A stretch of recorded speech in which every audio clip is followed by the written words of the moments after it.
ঘুমাও, কাল সকাল সকাল যাবো।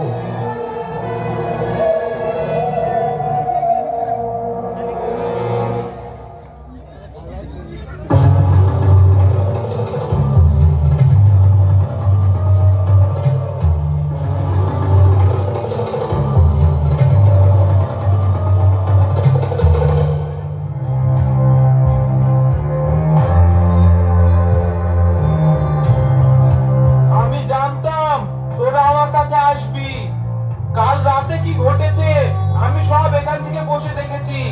তোদেরকে এত করে বললাম নিয়মটা মেনে চলবি, তাও তোরা নিয়মটা মানতে পারলি না। তোরা ওখানে বস, ওকে এখানে বসা।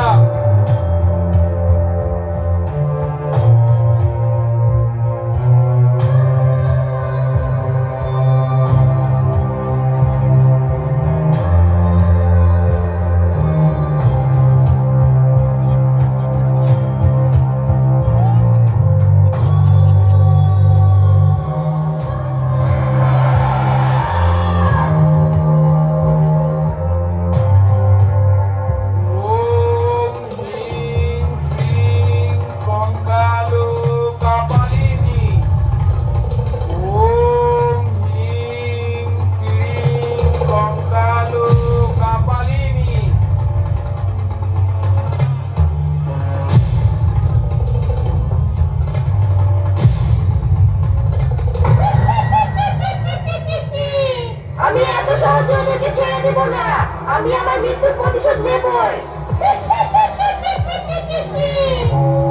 তোকে ছেড়ে যেতেই হবে। বল তুই ছেড়ে যাওয়ার জন্য কি চাস? আমি ওদের তাজা রক্ত চাই। ওরা আমাকে যেভাবে কষ্ট দিয়ে মেরেছে, আমি ওদেরকে নিজের হাতে মেরে আমার মৃত্যুর প্রতিশোধ নেব। না, তোকে ছেড়ে দিতেই হবে।